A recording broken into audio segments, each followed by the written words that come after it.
আসসালামু আলাইকুম। আজকে আমাদের আলোচনার টপিক হচ্ছে রিউমাটোলজির 4 নম্বর পার্টটা। এই অংশের মধ্যে সবথেকে গুরুত্বপূর্ণ টপিক হচ্ছে রিউমাটয়েড আর্থ্রাইটিস। এরপরে আছে axial spondyloarthritis, then reactive and psoriatic arthritis. মানে সেজন নেগেটিভ যে আর্থ্রাইটিসগুলো আছে সেগুলা একসাথে করা আছে। তাহলে সবগুলো টপিকস থেকেই সিঙ্গেল বেস্ট কোশ্চেন আসে, আর মাঝখানে কিছু বক্স আছে যেগুলোতে পরীক্ষা এমসিকিউ আসতে পারে। তাহলে আমাদের ফার্স্ট টপিক হচ্ছে রিউমাটয়েড আর্থ্রাইটিস। এটা একটা হচ্ছে ক্রনিক অটোইমিউনো ইনফ্ল্যামেটরি ডিজিজ। এটা ক্লিনিক্যাল কোর্সটা হচ্ছে এক্সারবেশন অ্যান্ড রিমিশন প্যাটার্নে। তার মানে কখনো পেশেন্ট ভালো থাকবে, আবার কখনো পেশেন্ট দেখা যাচ্ছে সিভিয়ার ম্যানিফেস্টেশনে প্রেজেন্ট করতে পারে। এটা স্ট্রংলি অ্যাসোসিয়েট থাকে এই সেলের ডি আর বি1 এর সাথে। তাহলে এই জিনিসটা অনেক পরীক্ষায় সিঙ্গেল বেস্ট আসে যে এই সেলে কোনটার সাথে রিউমাটয়েড আর্থ্রাইটিস অ্যাসোসিয়েটেড। এরপর জানে 24 একবার প্রশ্ন আসছিল, যদি এটা খুব একটা কমন না, একবারই আসছে যে রিউমাটয়েড আর্থ্রাইটিস পেশেন্টের জয়েন্ট ইরোশন হওয়ার মেকানিজম কি। জয়েন্ট মার্জিনে যে ইনফ্লেমড সাইনোভিয়াম থাকে যেটা বলে প্যানাস, এটা হচ্ছে ডিরেক্টলি বোন ইনভেশন করতে পারে অ্যান্ড কার্টিলেজ ইনভেশন করতে পারে, করে জয়েন্ট ইরোশন করতে পারে।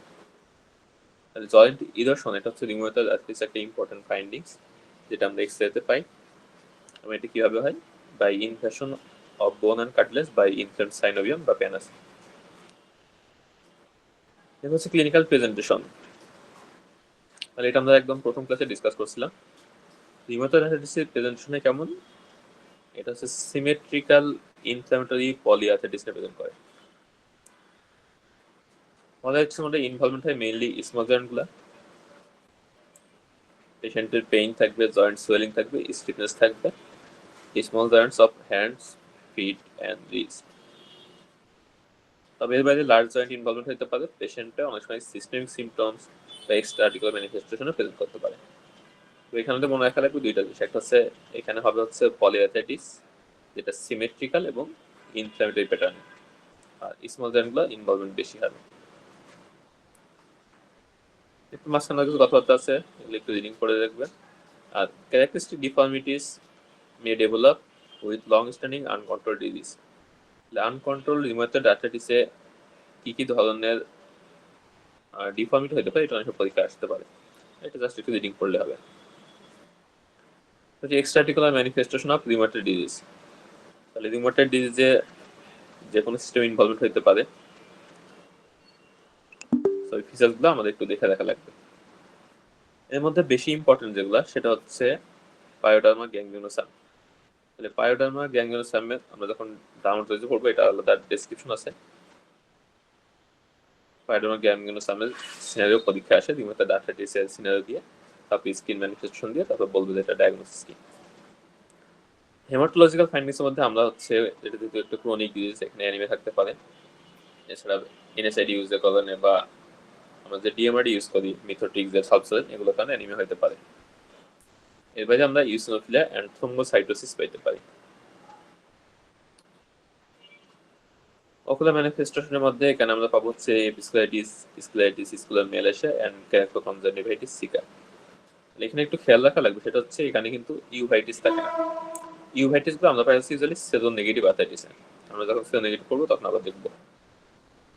নিউরোলজিক্যাল ম্যানিফেস্টেশনের মধ্যে ইমার্জেন্সি ম্যানিফেস্টেশন হচ্ছে সার্ভাইকাল কর্ড কম্প্রেশন হতে পারে।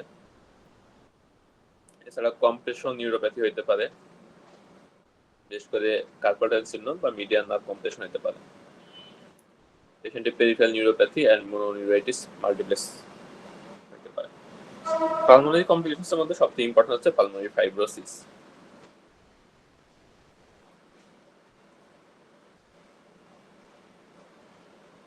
নোডিউলস এগুলো আমাদের খুব একটা দরকার নাই। Spinal cord compression. Well, this is a rare complications caused by compression of spinal cord from subluxation of cervical spine at the atlantoaxial joint or at subaxial level. তাহলে spinal cord compression এটা খুবই significant rheumatoid আর্থ্রাইটিসের ক্ষেত্রে, কারণ এই পেশেন্টগুলো অনেক সময় cardio respiratory depression হতে পারে বা সাডেন ডেথও হতে পারে। আমরা কখন সাসপেক্ট করবো যে অ্যাটল্যান্টোএক্সিয়াল সাবডাকশন হয়েছে? New onset of occipital headache, particularly if symptoms of paresthesia or electric shock are present in the arms.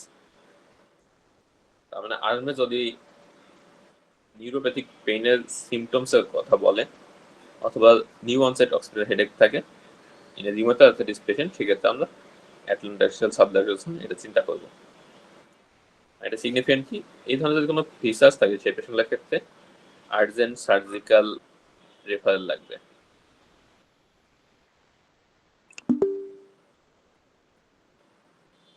আদার কমপ্লিকেশনের মধ্যে এগুলো জাস্ট একটু রিডিং করলে হবে। এখানে যেটা ইম্পর্টেন্ট সেটা হচ্ছে যদি রিউমাটয়েড আর্থ্রাইটিসে কোনো পেশেন্টের পারসিস্টেন্ট লিম্ফেডিনোপ্যাথি থাকে তাহলে সেক্ষেত্রে আমাদের লিম্ফোমা একটা সাসপেকশন রাখতে হবে, কারণ লং স্ট্যান্ডিং রিউমাটয়েড আর্থ্রাইটিস পেশেন্টগুলোর ক্ষেত্রে লিম্ফোমা হওয়ার রিস্ক থাকে বেশি। ইনভেস্টিগেশনের মধ্যে আমাদের খুব বেশি সিগনিফিকেন্ট কিছু নাই। ইউজুয়ালি রিউমাটয়েড আর্থ্রাইটিস আমরা ক্লিনিক্যাল ডায়াগনোসিস করে থাকি, কিছু ক্রাইটেরিয়া আছে যেগুলো দিয়ে ডায়াগনোস করা হয়। আমরা ইএসআরসিআরপি মেজার করতে পারি, এগুলো রেঞ্জ থাকতে পারে যদি নন স্পেসিফিক। ইনভেস্টিগেশনের মধ্যে সবথেকে বেশি ইম্পর্টেন্ট যেটা সেটা হচ্ছে এসিপিএ, তাহলে এটা হচ্ছে highly specific for rheumatoid arthritis. আর অনেক পেশেন্টের ক্লিনিক্যাল ম্যানিফেস্টেশনের আগেও এটা পজিটিভ আসতে পারে। রিউমাটয়েড আর্থ্রাইটিস যদি একটা ইনভেস্টিগেশন বলে পরীক্ষায় তাহলে সেটা অ্যান্সার আছে এসিপিএ। আর DAS28 এটা হচ্ছে একটা স্কোরিং সিস্টেম যেটা আমরা রিউমাটয়েড আর্থ্রাইটিস ইউজ করি ডিজিজ অ্যাক্টিভিটি, ট্রিটমেন্ট রেসপন্স এবং বায়োলজি থেরাপি লাগবে কিনা দেখার জন্য। এটা অনেক সময় পরীক্ষা আসতে পারে, রিউমাটয়েড আর্থ্রাইটিসের সিনারি দিয়ে তারপর বলতে পারে যে পেশেন্টের ডিজিজ অ্যাক্টিভিটি দেখার জন্য অথবা পেশেন্টের কোনো বায়োলজিক থেরাপি লাগবে কিনা এটা দেখার জন্য আমরা কি করতে পারি, তাহলে DAS28 স্কোরিং করতে পারি। এটা হচ্ছে ফেলটি সিনড্রোম, এটা একটা কমপ্লিকেশন অফ রিউমাটয়েড আর্থ্রাইটিস। এখান থেকে অনেক সময় পরীক্ষার প্রশ্ন আসে। কাদের ক্ষেত্রে বেশি হয়? ওল্ড এজের female patient around 50 to 70 years এবং যাদের লং স্ট্যান্ডিং রিউমাটয়েড আর্থ্রাইটিস আছে এবং সেরো পজিটিভ ফর রিউমাটয়েড ফ্যাক্টর, এদের ক্ষেত্রে ফেলটি সিনড্রোম ডেভেলপ করার রিস্ক থাকে বেশি। পেশেন্ট প্রেজেন্টেশন করে মেইনলি স্প্লেনোমেগালি অ্যান্ড লিম্ফেডিনোপ্যাথি নিয়ে। এবারে পেশেন্ট ওয়েট লস থাকতে পারে, ভাস্কুলাইটিস লেগে আছে, অন্যান্য ফিচারগুলো থাকতে পারে। ইনভেস্টিগেশন করলে আমরা কি পাবো? নর্মোকমিক নর্মোসাইটিক অ্যানিমিয়া পাইতে পারি, যেটা আমরা রিউমাটয়েড আর্থ্রাইটিসে থাকতে পারে। ডিফারেন্সিয়েটিং পয়েন্ট হচ্ছে neutropenia and thrombocytopenia. Rheumatoid arthritis পেশেন্টগুলোর ক্ষেত্রে ইউজুয়ালি থ্রোম্বোসাইটোসিস থাকে। তাহলে এরকম যদি লং স্ট্যান্ডিং রিউমাটয়েড আর্থ্রাইটিসে কোনো পেশেন্ট স্প্লেনোমেগালি, লিম্ফেডিনোপ্যাথি প্রেজেন্ট করে, ইনভেস্টিগেশন করে যদি দেখে আমরা প্লেটলেট কাউন্ট কম আছে, তাহলে ডায়াগনোসিস হচ্ছে ফেলটি সিনড্রোম। তাহলে এরকম একটা সিনারিও জুলাই 22 আসছিল, তাহলে ফেলটি সিনড্রোমটা আলাদা করে মনে রাখা লাগবে। এবার হচ্ছে রিউমাটয়েড আর্থ্রাইটিস ইন প্রেগন্যান্সি। প্রেগন্যান্সির ক্ষেত্রে আমাদের সব থেকে ইম্পর্টেন্ট যেটা সেটা হচ্ছে কোন কোন ড্রাগগুলো আমরা প্রেগন্যান্সিতে সেফলি ইউজ করতে পারি আর কোন কোন ড্রাগগুলো প্রেগন্যান্সিতে কন্ট্রাইন্ডিকেটেড।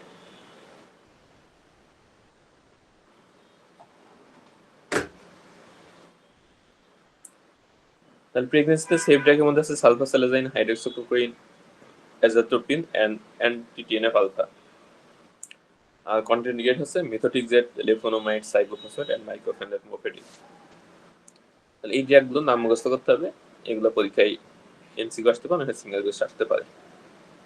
আর কোনো পেশেন্ট যদি কনসিভ করতে চায় তাহলে অ্যাটলিস্ট 3 মান্থ আগে মিথোট্রেক্সেট বন্ধ করতে হবে আর 24 মান্থস আগে লেফোনোমাইড বন্ধ করতে হবে। রিউমাটয়েড আর্থ্রাইটিসের ক্ষেত্রে যদি আমরা অ্যানালজেসিক দিতে চাই সেক্ষেত্রে আমাদের চয়েস হচ্ছে প্যারাসিটামল।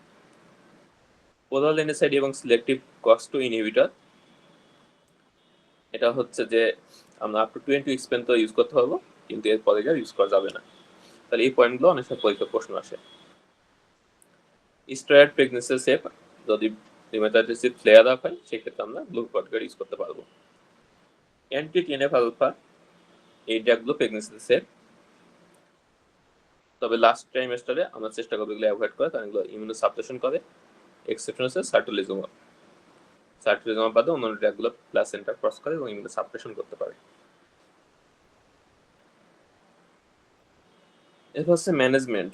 তাহলে কোনো পেশেন্টের রিউমাটয়েড আর্থ্রাইটিস ডায়াগনোজ হলে আমাদের ফার্স্ট লাইন ট্রিটমেন্ট হচ্ছে classical DMRD, disease modifying antirheumatic drugs. একটা পেশেন্টের ফার্স্ট যখন রিউমাটয়েড আর্থ্রাইটিস ডায়াগনোস হয় ইউজুয়ালি আমরা মিথোট্রিক্সেট এবং প্রেডনিজোলোন দিয়ে থাকি। মিথোট্রিক্সেট ডোজটা আস্তে আস্তে আমরা বাড়াইতে থাকি আর প্রেডনিজোলোন ডোজটা আস্তে আস্তে আমরা কমাইতে থাকি। আর মিথোট্রিক্সের সাথে সাবলিনেশন দেওয়া লাগবে ফলিক অ্যাসিড। তাহলে পরীক্ষায় রিউমাটয়েড আর্থ্রাইটিস একটা সিনারিও দিয়ে তারপর দিয়ে দিতে পারে যে এই পেশেন্টের ইনিশিয়াল ট্রিটমেন্ট কি হবে। তাহলে মিথোট্রিক্সেট এন্ড ফলিক অ্যাসিড আর সাথে স্টেরয়েড দিতে পারি আমরা। যদি কোনো পেশেন্টের ক্লাসিক্যাল ডিএমআরডিতে যদি রেসপন্স না করে সেক্ষেত্রে আমরা আদার ডিএমআরডি অ্যাড করতে পারি।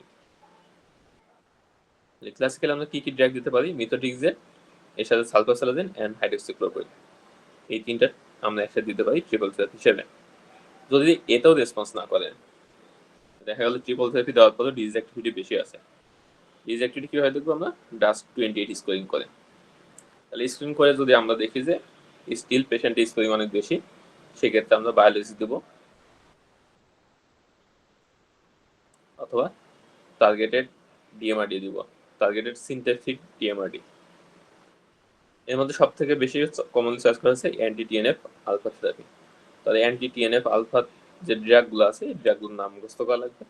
আমরা আগে ক্লাসে বলছিলাম কোন কোন ড্রাগ টিএনএফ আলফা এর এগেইনস্টে কাজ করে।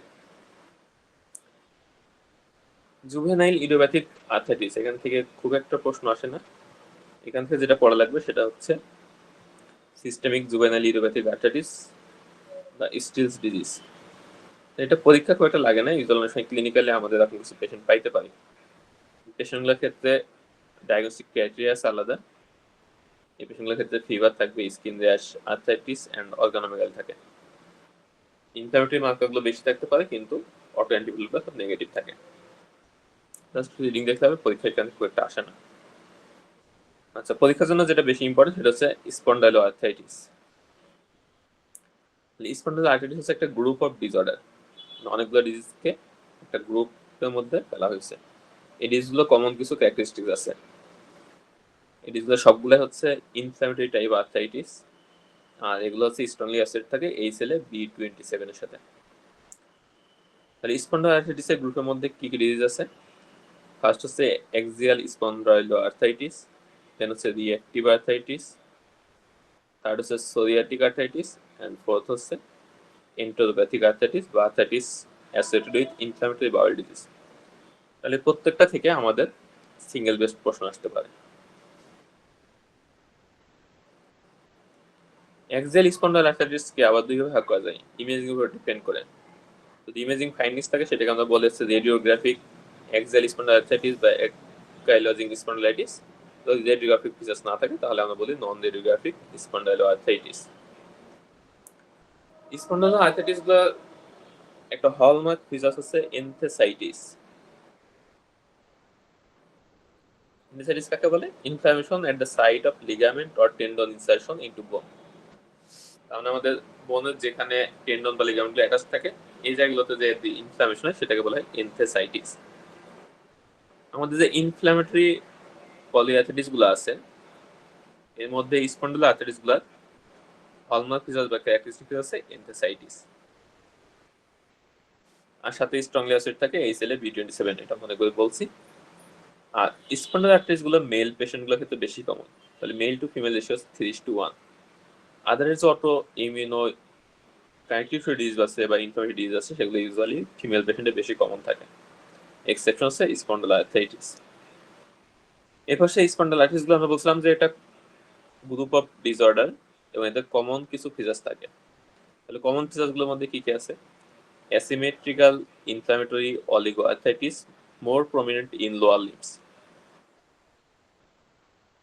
অ্যাসিমেট্রিক্যাল মানে হচ্ছে দুই পাশে ইনভলভমেন্ট সিমিলার থাকবে না, এক পাশে যে জয়েন্ট ইনভলভমেন্ট আছে অপর পাশে নাও থাকতে পারে। ইনফ্লামেটরি মানে এখানকার যে পেইন গুলা থাকবে বা রেডনেস সোয়েলিং গুলো থাকে এগুলো হচ্ছে ইউজুয়ালি অ্যাক্টিভিটির সাথে ইমপ্রুভ করে। নর্মালি মেকানিক্যাল পেইন বা ট্রমাটিক পেইন যেগুলো থাকে সেগুলো দেখা যায় মুভমেন্ট করলে বা অ্যাক্টিভিটি করলে পেইনগুলো বেশি হয়, রেস্ট নিলে পেইনগুলো কমে যায়। ইনফ্ল্যামেটরি আর্থ্রাইটিসের ক্ষেত্রে ঠিক থাকে বিপরীত ফিচার। তাহলে এখানে রেস্ট নিলে ইউজুয়ালি দেখা যায় পেইনগুলা বা মুভমেন্ট রেস্ট্রিকশন বেশি থাকে, অ্যাক্টিভিটি করলে বা মুভমেন্ট করলে দেখা যায় পেইনগুলো রিলিফ হয়ে যায়। অলিগোআর্থ্রাইটিস মানে এখানে জয়েন্ট ইনভলভমেন্ট থাকবে 2 থেকে 4টা, আর লোয়ার লিম্বে বেশি ইনভলভমেন্ট হবে। পেশেন্টের ইনফ্ল্যামেটরি ব্যাক পেইন থাকতে পারে, তাহলে পেশেন্টে দেখা যায় ব্যাক পেইনটা আর্লি মর্নিং এ বেশি থাকতেছে, ব্যাক লেট নাইটের দিকে বেশি থাকে, আর যখন অ্যাক্টিভিটি করে তখন দেখা যায় আস্তে আস্তে পেইনটা কমতে থাকে। তারা পেশেন্টের স্যাকুলাইটিস থাকতে পারে, অস্টাইটিস, এনথেসাইটিস, ড্যাকলাইটিস থাকতে পারে, তাহলে টেন্ডন, লিগামেন্ট বা বোন মানে এগুলো ইনফ্লামেশন থাকতে পারে। আর স্পন্ডাইলাইটিস একটা কমন কজ আছে ফর অ্যাওরটিক ইনকম্প্রেস বা অ্যাওরটিক রিগার্জিটেশন। তাহলে এর কজের ভিতরে আমরা পড়ছিলাম যে স্পন্ডাইলাইটিস গুলোর সাথে অ্যাসিড থাকতে পারে। এই পেশেন্টগুলো আই ম্যানিফেস্টেশন থাকে হচ্ছে ইউভাইটিস। আমরা একটু আগে বলছিলাম রিউমাটয়েড আর্থ্রাইটিসের ক্ষেত্রে থাকে কনজাংটিভাইটিস, স্ক্লেরাইটিস এগুলা, আর ইউভাইটিস এটা হচ্ছে থাকে সেজোনেগেটিভ আর্থ্রাইটিস বা স্পন্ডাইলাইটিস এটার সাথে। এই পেশেন্টের ক্ষেত্রে ফ্যামিলি হিস্ট্রি থাকতে পারে, অ্যাসোসিয়েটেড সোরিয়াসিস থাকতে পারে, ইনফ্ল্যামেটরি বাউল ডিজিজ থাকতে পারে, প্রোস্টাইটিস বা ইউরেথাইটিস থাকতে পারে, এন্ড এইচএলএ B25 রেজিস্ট্রেশন থাকতে পারে। তাহলে এইগুলো হচ্ছে common features in all spondyloarthritis, যেগুলো আমরা তখন পড়ে আসলাম। Ankylosing spondylitis, reactive psoriatic and inflammatory bowel disease, এগুলো যে কোনোটাতে এই ধরনের ফিচার্স থাকতে পারে। তাহলে প্রিডমিনেন্ট কোনটা সেটার উপর ডিপেন্ড করে আমরা হচ্ছে এটার টাইপ আইডেন্টিফাই করি।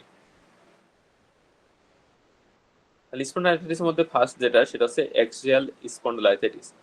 এর মধ্যে পরীক্ষায় বেশি আসে অ্যাঙ্কাইলোজিং স্পন্ডাইলাইটিসটা।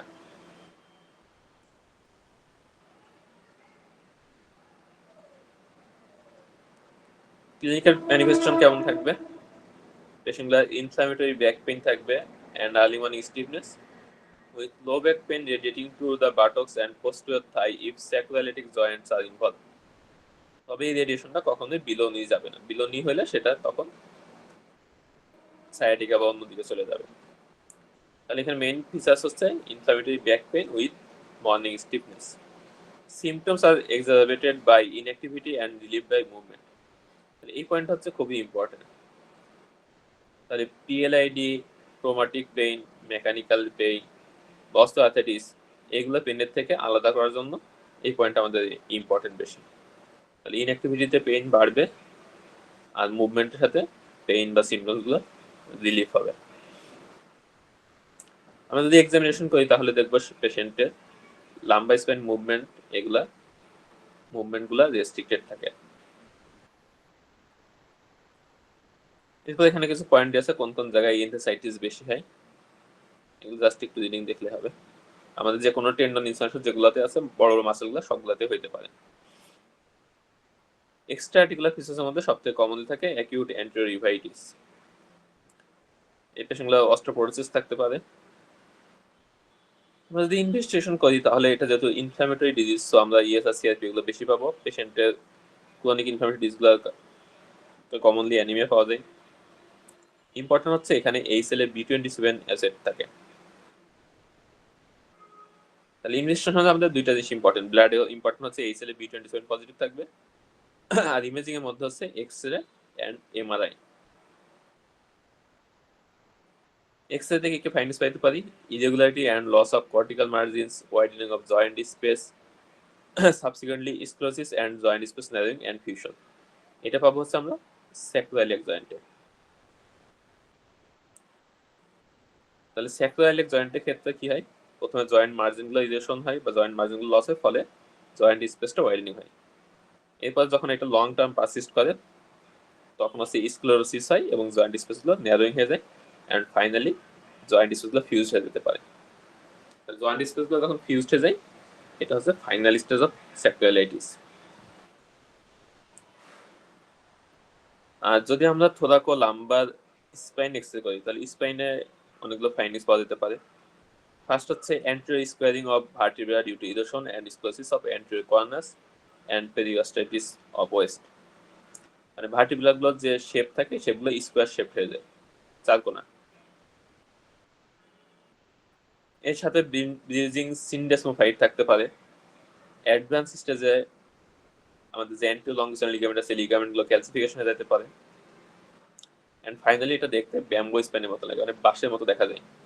প্রত্যেকটা ভার্টিব্রা যখন এরকম স্কোয়ার শেপ হয়ে যাবে এবং এর সামনে অ্যান্টিরিয়র লংজিটিউডাল লিগামেন্ট থাকে এটা অলসিফিকেশন হয়ে যায় এটা দেখতে একটা বাঁশের মতো দেখা যায়, এটাকে বলে ব্যাম্বো অ্যাপিয়ারেন্স বা ব্যাম্বো স্পাইন।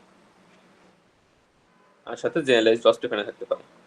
এই ফ্যানগুলো তো আমাদের পরীক্ষার জন্য খুব একটা লাগে না, এটা লাগবে মেইনলি হচ্ছে যারা অসপি পরীক্ষা দিবেন, এফসিপিএস বা রেসিডেন্সিতে অসপিতে ফাইন্ডিংস গুলো অনেক সময় আসে, এক্সরে দিয়ে বলতে পারে যে হঠাৎ the findings in this x-ray. আর এমএসসি পার্ট 2 দিলে সেক্ষেত্রে স্পাইনে একটা ছবি দেওয়া থাকতে পারে। তাহলে অ্যাঙ্কেল স্পন্ডিলোলিটিসের স্পাইনের এক্সরে এটা একটু দেখে নেবেন, বইও দেওয়া আছে অথবা নেট থেকে সার্চ দিয়ে দেখে নেবেন। আর এফসিপিএস এমএসসি পার্ট 1 এর জন্য দরকার নেই। আচ্ছা, স্যাকুলারিটিস বোঝার জন্য সবথেকে বেস্ট টেস্ট হচ্ছে MRI. MRI is more sensitive for detection of early saccularitis than X-ray. পরীক্ষায় খুব কমনলি একটা প্রশ্ন থাকে, অ্যাঙ্কেলাইজিং স্পন্ডিলাইটিস সিনারিও দিয়ে বলে দেয় যে ইমেজিং টেস্ট কি করব। তাহলে এটা দুই ভাবে আসতে পারে। যদি একটা লং স্ট্যান্ডিং কেস থাকে, কোন একটা পেশেন্টের 10-15 বছর ধরে অ্যাঙ্কেলাইজিং স্পন্ডিলাইটিস ফিচার্স আছে, এই পেশেন্টগুলোর ক্ষেত্রে যদি বলে যে ইনিশিয়াল ইমেজিং কি করব, তাহলে অ্যান্সার হচ্ছে যে এক্স-রে অফ স্যাক্রালিয়াক জয়েন্ট। আর যদি কোনো পেশেন্টের শর্ট হিস্ট্রি থাকে, জাস্ট কয়েক মাসের হিস্ট্রি বা বছরখানিক হিস্ট্রি, সেক্ষেত্রে যদি বলে ইনভেস্ট অফ চয়েস হবে, তাহলে অ্যান্সার হচ্ছে এমআরআই। তাহলে এক্সরেতে চেঞ্জ আসতে অনেক সময় লাগে, যেখানে লং স্ট্যান্ডিং ডিজিজ হলে সেক্ষেত্রে আমরা এক্সরে করতে পারি, যেহেতু এটা কস্ট কম, তারপর হচ্ছে যে টাইম কম লাগে, তাহলে আমরা মানে খুবই চিপ একটা টেস্টের মাধ্যমে স্যাকুলারিটিস দেখতে পারবো। আর যদি পেশেন্টের শর্ট হিস্ট্রি থাকে, তাহলে সেক্ষেত্রে এক্সরে করলে কোনো ফাইন্ডিংস পাওয়া যাবে না। সো সেক্ষেত্রে আমাদের চয়েস হবে এমআরআই। তাহলে এই ধরনের সিনারি অনেক সময় থাকে, একটু খেয়াল করে দেখতে হবে যে এটার হিস্ট্রিটা কেমন, প্রেজেন্টেশন কেমন। যদি ভেরি সিভিয়ার প্রেজেন্টেশন থাকে বা লং ডিউরেশন অফ হিস্ট্রি থাকে, সেক্ষেত্রে আমরা এক্সরে করবো। যদি আর্লি ম্যানিফেস্টেশন হয়, মানে শর্ট হিস্ট্রি থাকে, তাহলে সেক্ষেত্রে এমআরআই করতে হবে। আর যদি প্রশ্ন একবার দিয়ে দেয় যে মোস্ট সেন্সিটিভ বা হচ্ছে ফাইন্ডিং সবচেয়ে ভালো পাওয়া যাবে কোন ইমেজিং এ, তাহলে সেক্ষেত্রে অ্যান্সার হচ্ছে এমআরআই। তাহলে কয়েকভাবে প্রশ্নটা আসতে পারে ঘুরে ফিরে। আচ্ছা, অ্যাঙ্কেলাইজিং স্পন্ডিলাইটিস ট্রিটমেন্ট, এটাও পরীক্ষা খুব ফ্রিকোয়েন্টলি আসে। তাহলে ফার্স্ট লাইন ট্রিটমেন্ট হচ্ছে patient education, physical therapy and NSAID. এটার যে কোনোটাই থাকতে পারে পরীক্ষায়। তাহলে এটা কম্বিনেশন হিসেবে থাকতে পারে অথবা যে কোনো একটা থাকতে পারে। ইনিশিয়াল ট্রিটমেন্ট হচ্ছে আমাদের ফিজিওথেরাপি দিতে হবে আর এনএসআইডি। যদি এগুলোতে রেসপন্স না করে বা টলারেট করতে না পারে, তাহলে আমাদের সেকেন্ড লাইন চয়েস হচ্ছে বায়োলজিক্স থেরাপি। আমরা অ্যান্টি টিএনএফ আলফা দিতে পারি অথবা ইন্টারলুকিন 17 এ ইনহিবিটর ইউজ করতে পারি। তাহলে এগুলোর নাম মনে রাখা লাগবে, বিশেষ করে এখানে ইটানাসেপ্ট এটা ইউজ করা হয়। তাহলে এটা হচ্ছে এমআরসি পরীক্ষাগুলোতে অনেক সময় আসে,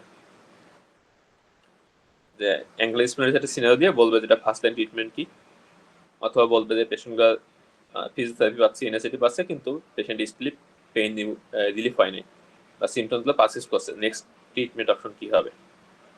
মানে একটা হচ্ছে ইটানাসেপ্ট আর একটা সম্ভবত অ্যাডালিমুয়াব ইউজ করে, মানে অ্যান্টি টিএনএফ আলফা যেগুলো আছে। অ্যান্টি টিএনএফ থেরাপি এগুলো হচ্ছে এক্সেল এবং পেরিফেরাল জয়েন্ট দুইটাতে কাজ করে।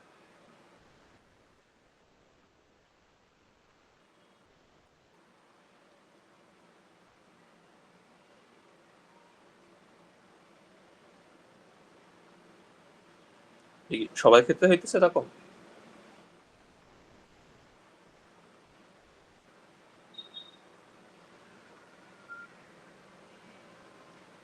অন্যরা কি স্ক্রিন দেখতে পাচ্ছেন?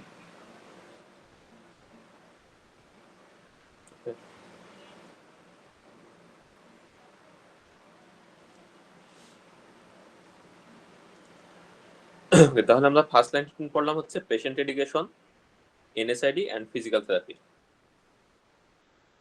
আচ্ছা, যারা ক্লিনিক্যালি কোনো পেশেন্ট ডিল করবেন, এই ফিজিক্যাল থেরাপির মধ্যে অ্যাঙ্কেল স্পন্ডিলাইটিসের ক্ষেত্রে বলে সবথেকে ভালো এক্সারসাইজ হচ্ছে একটা হচ্ছে সুইমিং আর একটা হচ্ছে সাইক্লিং।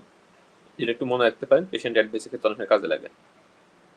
আচ্ছা, তাহলে প্রথম ফার্স্ট লাইন ট্রিটমেন্ট যদি রেসপন্স না করে, তাহলে সেকেন্ড লাইন থেরাপি হচ্ছে বায়োলজিক্স, নামটা মনে রাখতে হবে, ইটানাসেপ্ট অ্যান্ড অ্যাডালিমুয়াব, যেটা হচ্ছে অ্যান্টি টিএনএফ থেরাপি। আর একটা হচ্ছে ইন্টারলিউকিন 17 আলফা ইনহিবিটর, সম্ভবত সেকুকুনাব নামে পাওয়া যায়। আর যদি পেরিফেরাল জয়েন্ট ইনভলভমেন্ট থাকে, তার মানে নি জয়েন্ট, অ্যাঙ্কেল জয়েন্ট, এই টাইপের জয়েন্টগুলো যদি ইনভলভমেন্ট থাকে, তাহলে আমরা সালফাসালাজিন এন্ড মিথোটিজেড ইউজ করতে পারি। তবে এখানে একটা মনে রাখা লাগবে, this drugs have no impact on spinal symptoms or disease progression. মানে পেশেন্টের যদি ইনফ্লামেটরি লো ব্যাক পেইন থাকে, এই ইনফ্লামেটরি লো ব্যাক পেইনের উপরে সালফাসালিন মিথোট্রিক্সের এগুলো খুব একটা রোল নেই। এটা একটু খেয়াল করে দেখা লাগবে যে পেশেন্টের পেরিফেরাল জয়েন্ট ইনভলভমেন্ট আছে নাকি স্পাইনাল ইনভলভমেন্ট। আর যদি কোনো পেশেন্টের পারসিস্টেন্ট প্ল্যান্টার ফ্যাসাইটিস থাকে বা পেরিফেরাল আর্থাইটিস থাকে, সেক্ষেত্রে আমরা লোকাল স্টাডি ইউজ করতে পারি। এরপরে আর ইউজুয়ালি আমাদের ট্রিটমেন্ট অপশন পরীক্ষা আসে না।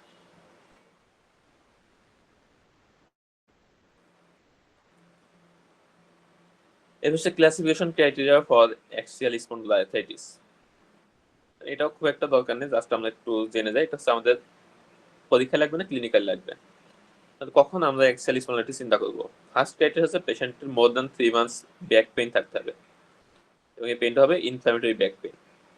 পেশেন্টের এজ অফ অনসেট হইতে হবে লেস দ্যান 45, মানে ইউজুয়ালি মিডল এজ পেশেন্ট বা ইয়ং এজ পেশেন্টগুলোর ক্ষেত্রে বেশি হয়। এর সাথে এ অর বি যে কোনো একটা ক্রাইটেরিয়া প্রেজেন্ট থাকতে হবে। এ ক্রাইটেরিয়াটা কি? Sacroiliitis on imaging plus one or more spondylitis feature.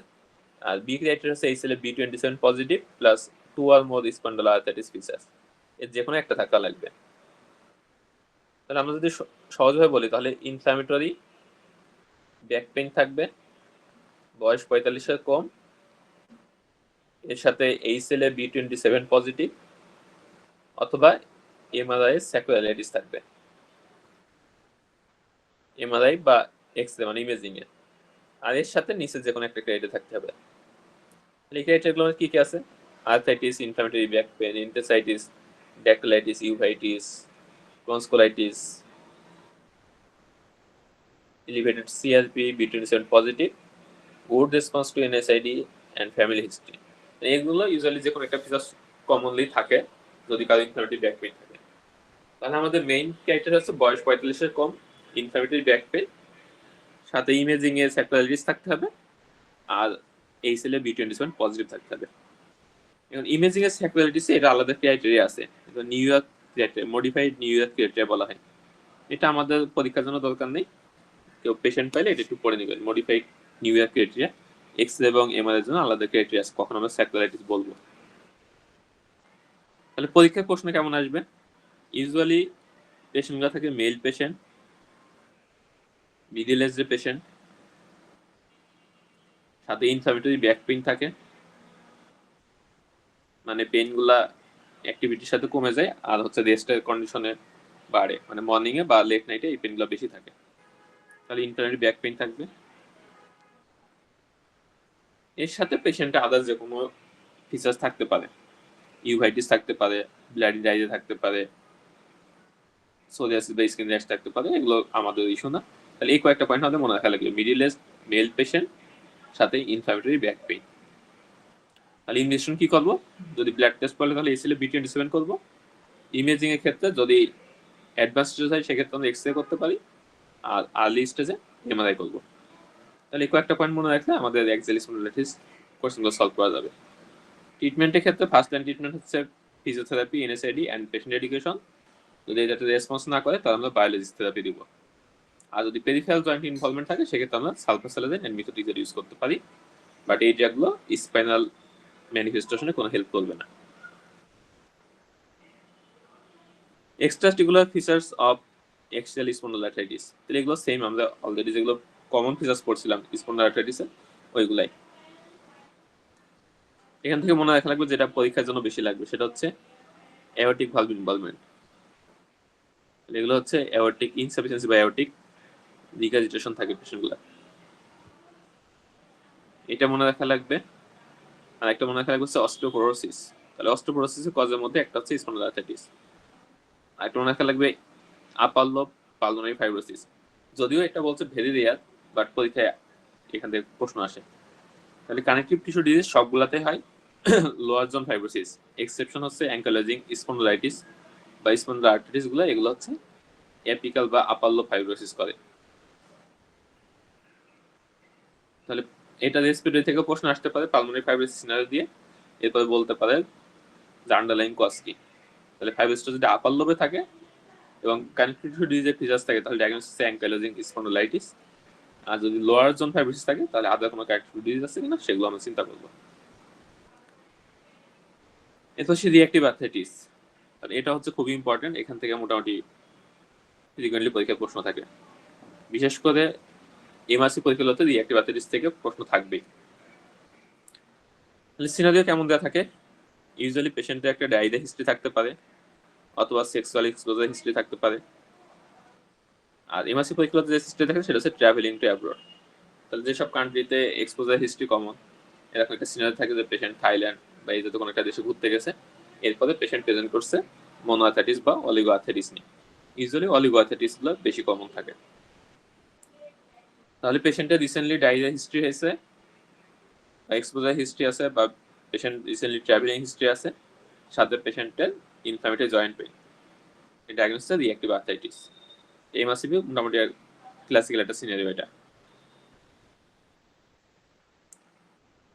Reactive arthritis কেন হয়? Due to reaction to a number of bacterial triggers that clinical features in keeping with all spondyloarthritis condition. মানে clinical presentation গুলো হবে স্পন্ডলোআর্থ্রাইটিস, এটা যে common যে presentation আছে এই টাইপের। তাহলে এখানে ইনফেকশনের কারণে একটা ট্রিগার হিসেবে আর্থ্রাইটিসটা ডেভেলপ করে রিঅ্যাকশন হিসেবে। সো এখানে জয়েন্টে কোনো অর্গানিজম পাওয়া যাবে না, এই জিনিসটা খেয়াল রাখা লাগবে। এটাও হচ্ছে এমএসবি একটা common question.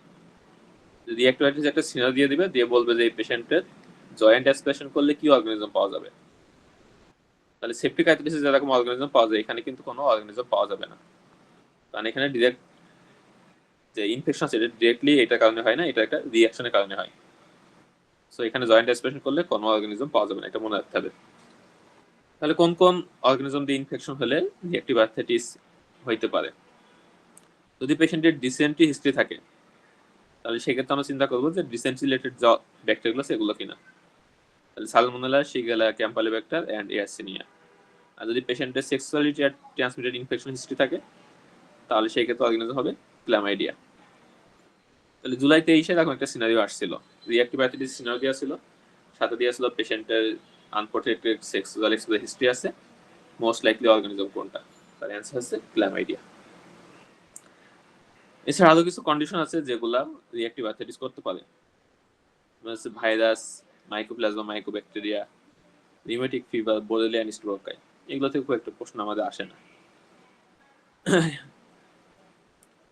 These are not associated with ACLF B27 and is generally not chronic. Non SP এগুলো আমাদের দরকার নেই, আমাদের লাগবে হচ্ছে এসপি রিলেটেড যে আর্থ্রাইটিস গুলা, রিঅ্যাক্টিভ আর্থ্রাইটিস, এগুলো আমাদের পরীক্ষার জন্য লাগবে। এটা খুব ভালো করে মনে রাখা লাগবে, পোস্ট ডিসেন্ট্রি কজ কি কি আর পোস্ট এসটিআর কজ কি কি। এরপর সে লেটাস ডিজিজ, এটা যদি এখন খুব একটা ইউজ করা হয় না, তবে পরীক্ষা অনেক সময় এটা থেকে প্রশ্ন আসে। ক্লাসিক্যাল ট্রায়াড, ইউজারসাইটিস, কনজাংটিভাইটিস এন্ড রিঅ্যাক্টিভ আর্থ্রাইটিস। তাহলে এটা একটা হচ্ছে নিউমোনিক আছে, এমআরসি পরীক্ষাগুলোতে খুব favourite, can not pee, can not see and can not climb up the tree. মানে পেশেন্ট প্রসব করতে সমস্যা, দেখতে সমস্যা, মুভমেন্ট করতে সমস্যা। তবে এই টার্মটা এখন অবসলিউট, এগুলো এখন খুব একটা ইউজ হয় না, জাস্ট পরীক্ষা পারপাসে অনেক সময় লাগতে পারে। ক্লিনিক্যাল প্রেজেন্টেশন আমরা অলরেডি ডিসকাস করছি, অ্যাকিউট ইনফ্লামেটরি এনথেসাইটিস থাকবে, oligoarthritis, sacroiliitis or spinal inflammation, lower লিভ জয়েন্টস এন্ড ইনথেসিস আর প্রিডমিনেন্টলি এফেক্টেড। মানে ফিচার্স গুলো ঘুরে ফিরে স্পন্ডলাইটিসের মতোই, এগুলো সবগুলো ফিচার্স একই রকম থাকে। তাহলে রিঅ্যাক্টিভ আর্থ্রাইটিস থেকে আমাদের মেইন লাগবে হচ্ছে তাদের হিস্ট্রিটা, যে পেশেন্টের কোনো রিসেন্ট ডায়রিয়া হিস্ট্রি আছে কিনা, সেক্সুয়াল এক্সপোজার হিস্ট্রি আছে কিনা, বা রিসেন্ট ট্রাভেলিং হিস্ট্রি আছে কিনা। আর এক্সট্রা আর্টিকুলার ম্যানিফেস্টেশন গুলো আমাদের আলাদা করে লাগবে। তাহলে এখান থেকে দুইটা জিনিস খুবই ইম্পর্টেন্ট, একটা হচ্ছে সালসিনেট বেলানাইটিস আর একটা হচ্ছে কেরাটোডার্মা বেলানোহেজিকা। তাহলে এই দুটো হচ্ছে পার্ট 2 পরীক্ষাতে এগুলো সি আসে, পিক্টোরিয়াল আসে। দুইটা ছবি একটু দেখে নেবেন, আমরা ছবিটা অ্যাড করতে পারি না এখানে। তাহলে বেলানাইটিস এটা কি থাকে? Vesicles on coronal margin of prepuce and glans penis. আর কেরাটোডার্মা বেলানোহেজিকা কি জিনিস? ওএফসি হলো brown vesicopapules with desquamating margin. মানে একটা পাওয়া যাবে হচ্ছে যে palm and soles of foot, একটা পাওয়া যাবে হচ্ছে পিডিপিউস এন্ড গ্ল্যান্স পেনিসে। একটা হচ্ছে ভেসিকুলার র্যাশ বা ভেসিকলস থাকবে, আর একটা হচ্ছে ভেসিকুলার প্যাপিউল থাকবে, যেটা কালার হচ্ছে ইয়েলো ব্রাউন কালার। এই দুটো ছবি একটু দেখে নিন, এটা ডেভিডসনের ছবি দেওয়া আছে। আর এই দুটো ছবি এমএসসি পার্ট 2 তো আসতে পারে, অসপি পরীক্ষা আসতে পারে। রিসেন্টলি কোন একটা রেসিডেন্সি পরীক্ষা এটা অসপি আসছিল, তাহলে এই ছবি দুটো ভালো করে দেখা লাগবে। আর কন্ডিশন কি থাকতে পারে? পাস্টুলার সোরিয়াসিস থাকতে পারে, নেল চেঞ্জ থাকতে পারে, কনজাংটিভাইটিস ইউভাইটিস থাকতে পারে, কমপ্লিকেশনের মধ্যে অ্যাওর্টিক ইনকমপ্লিটেন্স বায়োটিক ডিগাইজেশন থাকতে পারে।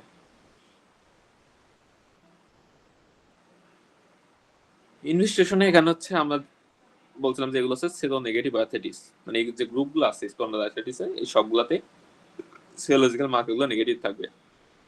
রিমোটেড factor, ACPA, anti nuclear antibody এগুলো সবগুলো নেগেটিভ থাকবে। তাহলে ডায়াগনোসিস আমাদের করতে হবে মেইনলি ক্লিনিক্যালি, পেশেন্টের হিস্ট্রি দেখে, পেশেন্টের প্রেজেন্টিং সিমটমস কি আছে এগুলো দেখে ডায়াগনোস করতে হবে। আর কি করতে পারি? আমরা যদি এক্সরে করতে পারি স্যাক্রোলিক জয়েন্টের, স্পাইনে এক্সরে করতে পারি। রিঅ্যাক্টিভ আর্থ্রাইটিসের যে চেঞ্জগুলো পাওয়া যায় এগুলো হচ্ছে identical to those seen in psoriasis. তাহলে সোরিয়াসিসের ফাইন্ডিংস গুলা ইমেজিং ফাইন্ডিংস এবং রিঅ্যাক্টিভ আর্থ্রাইটিসের ফাইন্ডিংস গুলো অনেকটা সিমিলার। আর এগুলো হচ্ছে ডিফারেন্ট ফ্রম অ্যাঙ্কালাইজিং স্পন্ডাইলাইটিস। তাহলে কি কি পার্থক্য আছে এগুলো আমাদের একটু জানা লাগবে। এখানে যে স্যাকুলাইটিস থাকে এটা থাকে হচ্ছে অ্যাসিমেট্রিক্যাল অ্যান্ড ইউনিল্যাটারাল, আর অ্যাঙ্কালাইজিং স্পন্ডাইলাইটিসের ক্ষেত্রে ফাইন্ডিংস কেমন থাকবে? Symmetrical and usually bilateral. তাহলে এই জিনিসগুলো একটু খেয়াল রাখা লাগবে। আর সিনডেসোফাইট যেগুলো থাকে এগুলো থাকে হচ্ছে coarse asymmetrical and non marginal in case of reactive arthritis. আর অ্যাঙ্কালাইজিং স্পন্ডাইলাইটিস ক্ষেত্রে কেমন থাকবে? Fine, symmetrical and marginal. তার মানে অ্যাঙ্কালাইজিং স্পন্ডাইলাইটিস এটা ফাইন্ডিংস গুলো থাকবে ইউজুয়ালি সিমেট্রিক্যাল অ্যান্ড বাইল্যাটারাল। আর রিঅ্যাক্টিভ আর্থ্রাইটিস ক্ষেত্রে ফাইন্ডিংস গুলো থাকবে ইউজুয়ালি অ্যাসিমেট্রিক্যাল অ্যান্ড ইউনিল্যাটারাল। এই ফাইন্ডিংস গুলো আমাদের লাগবে দুইটা ক্ষেত্রেই, সিনারিও ডায়াগনোস ক্ষেত্রে লাগতে পারে অথবা যদি কোনো ইমেজিং দেয় সেই ইমেজিংটা ডায়াগনোস ক্ষেত্রে লাগতে পারে। ট্রিটমেন্টের ক্ষেত্রে এখানে হচ্ছে রেস্ট, এনএসএডি, অ্যানালজেসিক্স। আর অ্যান্টিরিভাইটিস যদি হয় সেটা হচ্ছে একটা মেডিকেল ইমার্জেন্সি, এই ক্ষেত্রে অনেক সময় স্টেরয়েড লাগতে পারে, তবে এখানে অ্যান্টিবায়োটিকের কোনো রোল নাই।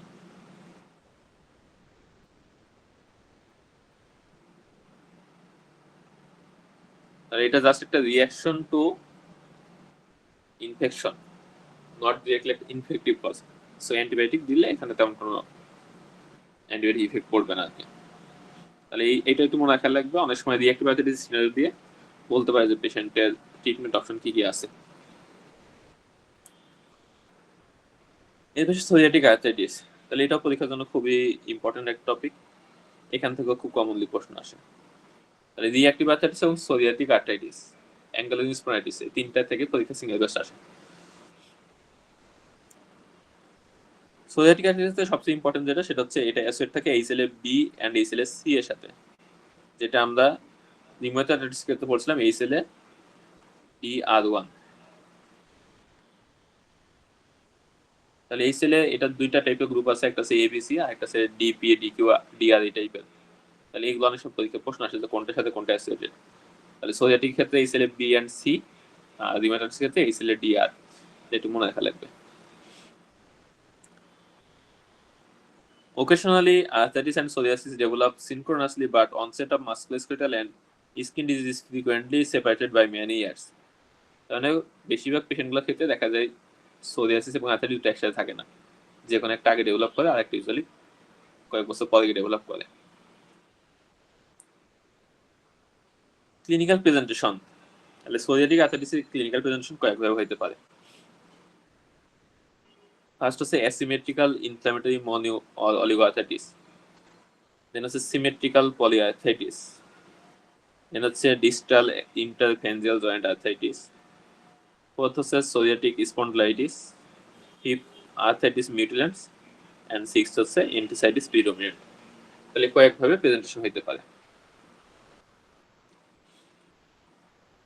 সোরিয়াটিক আর্থ্রাইটিস যেটা ইম্পর্টেন্ট, এই পেশেন্টের ক্ষেত্রে usually destructive arthritis and disability আর আনকমন। তাহলে এই কথাটা কেন বলা হয়েছে? রিঅ্যাক্টিভ আর্থ্রাইটিস এবং সোরিয়াটিক আর্থ্রাইটিস অনেক সময় কনফিউশন তৈরি হয়। তাহলে রিঅ্যাক্টিভ আর্থ্রাইটিস যেমন কমনলি ডিফর্মিটি থাকে, আমরা বলছিলাম বিভিন্ন ধরনের ডিফর্মিটি হতে পারে। সোরিয়াটিকের ক্ষেত্রে এই ধরনের ডিফর্মিটি ইউজুয়ালি হয় না এবং পেশেন্টগুলো ইউজুয়ালি ডিসএবিলিটিও কম থাকে, এটা ডিফারেন্সিয়েটিং পয়েন্ট। তাহলে সোরিয়াটিক আর্থ্রাইটিস আমাদের ফার্স্ট প্রেজেন্টেশন কিভাবে হতে পারে? অ্যাসিমেট্রিক্যাল ইনফ্ল্যামেটরি মনো অলিগো আর্থ্রাইটিস নিয়ে। তাহলে এই প্রেজেন্টেশনটা অনেকটা হচ্ছে ইসের মতো, মানে সিরোনেগেটিভ বন্ধনে যে আর্থ্রাইটিস আছে এইগুলোর মতো প্রেজেন্টেশন। এখানে একটা ইম্পর্টেন্ট ফাইন্ডিংস থাকে হচ্ছে সসেজ ডিজিট বা ড্যাকটিলাইটিস। এটা হচ্ছে এমআরসি পরীক্ষাগুলো তো অনেক সময় পিকচুরাল দিয়ে দেয়। ড্যাকটিলাইটিস কাকে বলে? Synovitis of a finger or toe coupled with tenosynovitis, enthesitis and inflammation of intervening tissue. কারণ একটা ফিঙ্গার বা টো এর যতগুলা এলিমেন্ট আছে, জয়েন্ট, লিগামেন্ট, টেন্ডন, এই সবগুলো ইনফ্লামেশন হয় এবং পুরোটাই সোলেন হয়ে বা খুলে গিয়ে একটা সসেজের মতন শেপ আসে। এটাকে বলা হয় সসেজ শেপ ডিজিট বা ড্যাকটিলাইটিস। আরেকটা প্রেজেন্টেশন হতে পারে সিমেট্রিক্যাল পলিআর্থ্রাইটিস নিয়ে। তার মানে দুই পাশে সিমেট্রিক্যাল প্রেজেন্টেশন থাকবে এবং মাল্টিপল জয়েন্ট ইনভলভমেন্ট হবে।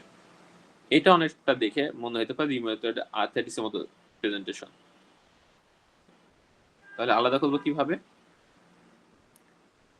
Nodules and other extra-articular features of rheumatoid arthritis are absent, and arthritis is generally less extensive and more benign. তাহলে রিউমাটয়েড আর্থ্রাইটিসের ক্ষেত্রে যেরকম পেশেন্টের জয়েন্ট ইরোশন থাকে, ডিফর্মিটি থাকে, ডিসেবিলিটি থাকে, এইগুলো হচ্ছে এখানে থাকবে না। Rheumatoid nodule, extra articular manifestation যেগুলো আছে সেগুলো এখানে থাকবে না। বাট আদার প্রেজেন্টেশনগুলো মানে জয়েন্ট ইনভলভমেন্ট, জয়েন্ট প্রেজেন্টেশন এগুলো আছে সিমিলার টু রিউমাটয়েড আর্থ্রাইটিস। আরেকটা প্রেজেন্টেশন হতে পারে শুধুমাত্র ডিস্টাল ইন্টারফেরেন্সিয়াল জয়েন্ট আর্থ্রাইটিস নিয়ে। এটার সাথে কন্ডিশন হতে পারে কার ইনফ্ল্যামেটরি জেনারেলাইজড অস্টিওআর্থ্রাইটিস।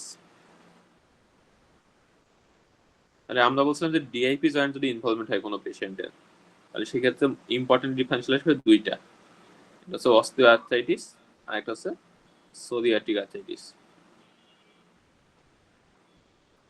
তাহলে আলাদা করা যাবে কিভাবে?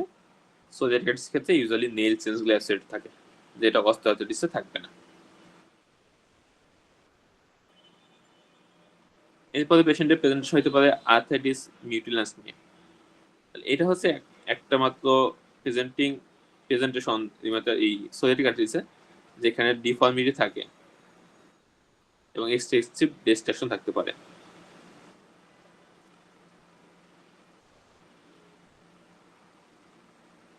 আচ্ছা, এখানে অনেক সময় যে ফিঙ্গার থাকে এটা অনেক সময় টেলিস্কোপ ফিঙ্গার বলা হয়। তাহলে এই ক্ষেত্রে কি এক্সটেন্সিভ ডিস্ট্রাকশনের কারণে জয়েন্ট এই যে ফিঙ্গার থাকে বা টো থেকে এগুলো ছোট হয়ে যায় আর কি। এটাকে অনেক সময় টান দিলে আবার সে আগে শেপে চলে আসে। টেলিস্কোপ গুলো যেরকম ভাঁজ করে রাখা যায় আবার টেনে লম্বা করা যায়, এই ফিঙ্গার গুলো অনেকটা ওরকম দেখা যায়, এটাকে বলা হয় টেলিস্কোপ।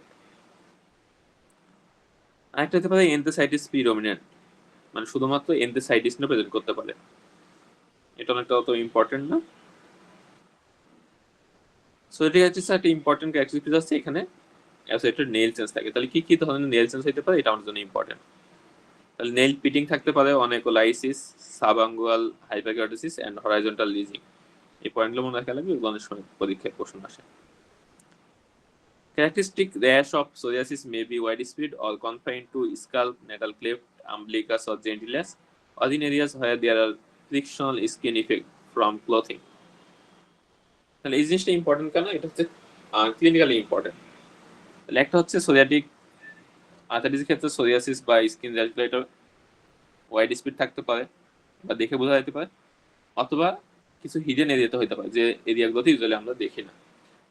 তাহলে স্ক্যাল, ন্যাটাল ক্লেফট, আমব্লিকাস বা জেনিটালিয়া এই জায়গাগুলো ইউজুয়ালি স্কিপ করে দেওয়া হয়। তাহলে এই জায়গাগুলো খেয়াল করে দেখা লাগবে এখানে কোনো স্কিন র্যাশ আছে কিনা। Most important point, absence of psoriasis or history of it does not preclude a diagnosis of psoriatic arthritis.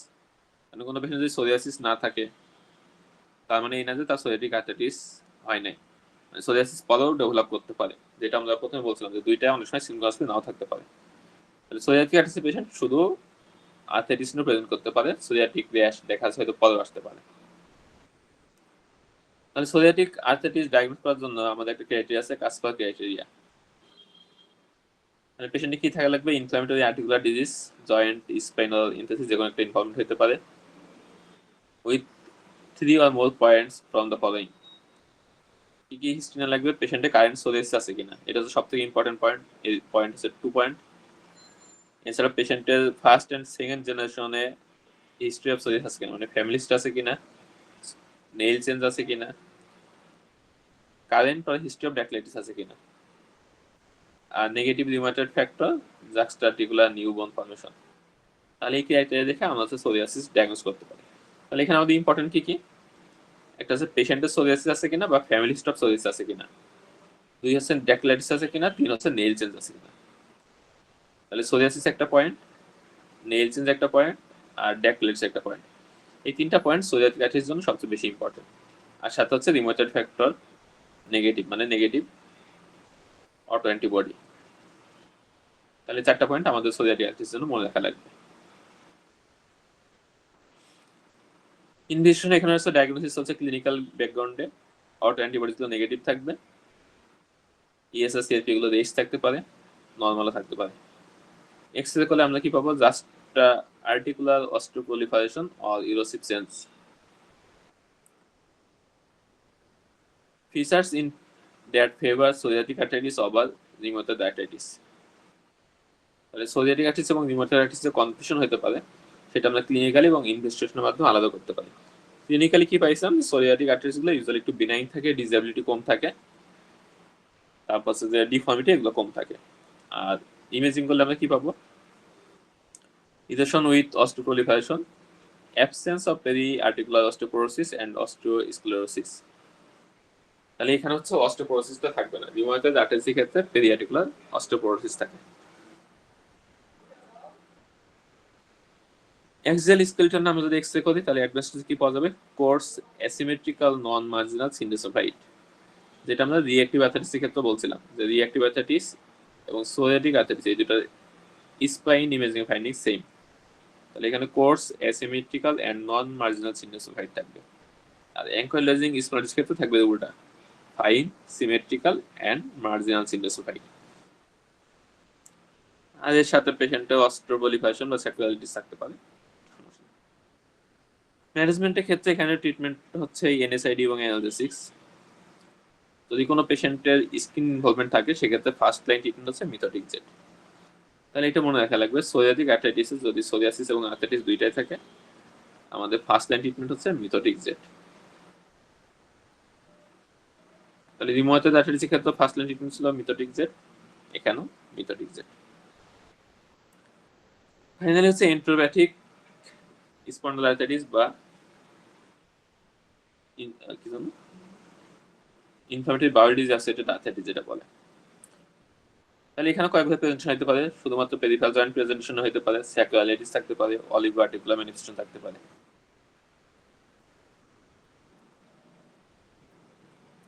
এখানে একটা পয়েন্ট মনে রাখা লাগবে, in Crohn's disease more than in colitis, arthritis usually coincides with exacerbation of underlying bowel disease and arthritis improves with effective treatment of bowel disease. তাহলে Crohn's disease এর ক্ষেত্রে অনেক সময় দেখা যায় যখন ডিজিজ অ্যাক্টিভিটি বেশি তখনই শুধু পেশেন্ট আর্থ্রাইটিস নিয়ে প্রেজেন্ট করে, এবং Crohn's disease ট্রিটমেন্ট করলে অনেক সময় আর্থ্রাইটিস গুলো এটি ইমপ্রুভ করতে পারে। তাহলে এন্ট্রোপ্যাথিক আর্থ্রাইটিস এটা ইউজুয়ালি খুব একটা আসে না, সাধারণত আইবিডি সিনারি দিয়ে অ্যাসোসিয়েটেড কন্ডিশন হিসেবে থাকতে পারে। এখান থেকে আমাদের মনে রাখা লাগবে হচ্ছে কোন কোন ড্রাগ অ্যাভয়েড করতে হবে। তাহলে NSAID, etanercept and anti interleukin 17 alpha therapy, এই ড্রাগগুলো যদি আইবিডি পেশেন্ট থাকে তাহলে তাদেরকে অ্যাভয়েড করতে হবে। তাহলে একটু খেয়াল করে যদি আমরা দেখি এই ড্রাগগুলো আমাদের অ্যাঙ্কোলাইজিং স্পন্ডালাইটিস সেখানে ট্রিটমেন্ট অফ চয়েস বলা যায়। সেখানে ছিল আমরা কি ফার্স্ট লাইনে এনএসআইডি ইউজ করছিলাম, সেকেন্ড লাইনে ইটানারসাপ বা অ্যান্টি ইন্টারলিউকিন 17 আলফা থেরাপি, এই ড্রাগগুলো ইউজ করছিলাম। বাট এন্ট্রোপ্যাথিক আর্থ্রাইটিসের ক্ষেত্রে এই ড্রাগগুলো ইউজ করা যাবে না। এটা হচ্ছে একটা হচ্ছে এক্সাজারবেট করতে পারে বা ট্রিগার করতে পারে, আর ইটানারসাপটা হচ্ছে আইবিডিতে কোনো রোল নেই। তাহলে এটা একটু খেয়াল করে দেখা লাগবে যে এই ড্রাগগুলো আমরা আইবিডি পেশেন্ট বা এন্ট্রোপ্যাথিক আর্থ্রাইটিস তাদের ক্ষেত্রে অ্যাভয়েড করব। আর অ্যাঙ্কোলাইজিং স্পন্ডালাইটিসের ক্ষেত্রে এগুলো হচ্ছে আমাদের ট্রিটমেন্ট অফ চয়েস। ওকে, তাহলে এগুলো ছিল আমাদের আজকের টপিকস। এর মধ্যে তাহলে আমরা কি কি বললাম important, psoriatic arthritis, reactive arthritis, ankylosing spondylitis and rheumatoid arthritis. তাহলে 4টা ডিজিজ আমরা মেইনলি পড়ছি। এর মধ্যে তাহলে প্রেজেন্টেশন কোনটা কিভাবে পরীক্ষায় প্রশ্ন আসে, তাহলে অ্যাঙ্কোলাইজিং স্পন্ডালাইটিস, রিঅ্যাক্টিভ আর্থ্রাইটিস এবং সোরিয়াটিক আর্থ্রাইটিস এগুলো আসবে সিঙ্গেল বেস হিসেবে। ইউজুয়ালি ডায়াগনোসিসটা বেশি আসে, ট্রিটমেন্ট খুব একটা আসে না। আর রিউমাটয়েড আর্থ্রাইটিসের ক্ষেত্রে প্রশ্ন আসবে মেইনলি ট্রিটমেন্ট পারপোজে, তাহলে কোন ড্রাগগুলো প্রেগনেন্সি দেওয়া যাবে, কোনগুলো প্রেগনেন্সি দেওয়া যাবে না। রিউমাটয়েড আর্থ্রাইটিস যেহেতু ফিমেল পেশেন্টে প্রিডমিনেন্ট, সো তাদের ক্ষেত্রে প্রেগনেন্সিটা আমাদের খুবই ইম্পর্টেন্ট একটা ইস্যু। অপরদিকে স্পন্ডালাইটিস যেগুলো আছে সেগুলো ইউজুয়ালি আমাদের মেল পেশেন্টের ক্ষেত্রে বিষয়, তো তাদের ক্ষেত্রে প্রেগনেন্সি যদি ইস্যু না, সেহেতু এখানে ট্রিটমেন্টটাও লেস ইম্পর্টেন্ট। শুধু অ্যাঙ্কেলাইজিং স্পন্ডালাইটিস এটা ট্রিটমেন্ট একটু ডিটেলস করা লাগবে। ফার্স্ট লাইন ট্রিটমেন্ট কি দেবো, সেকেন্ড লাইন ট্রিটমেন্ট এগুলো কি দেবো, পেরিফেরাল জয়েন্ট ইনভলভমেন্ট হলে কি ট্রিটমেন্ট দেবো। রিঅ্যাক্টিভ আর্থ্রাইটিস এটা সিনারিও তো খুবই ক্লাসিক্যাল, এখান থেকে শুধু ডায়াগনোসিসটাই আসে। সোরিয়াটিক আর্থ্রাইটিস এটা কয়েকভাবে প্রশ্ন আসতে পারে, তবে সেখানে ইউজুয়ালি ডায়াগনোসিসটাই বেশি আসে, ট্রিটমেন্ট খুব একটা আসে না। তাহলে ট্রিটমেন্ট শুধু ইম্পর্টেন্ট আমাদের rheumatoid arthritis and ankle spondylitis, এই দুটা ক্ষেত্রে ট্রিটমেন্ট বেশি আসে।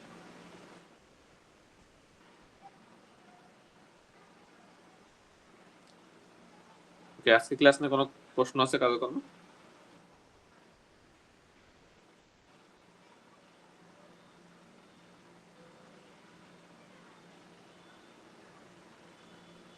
ওকে, কারো কোনো প্রশ্ন যেহেতু নাই, সো আজকে ক্লাস তাহলে এই পর্যন্তই। ওকে, আল্লাহ হাফেজ।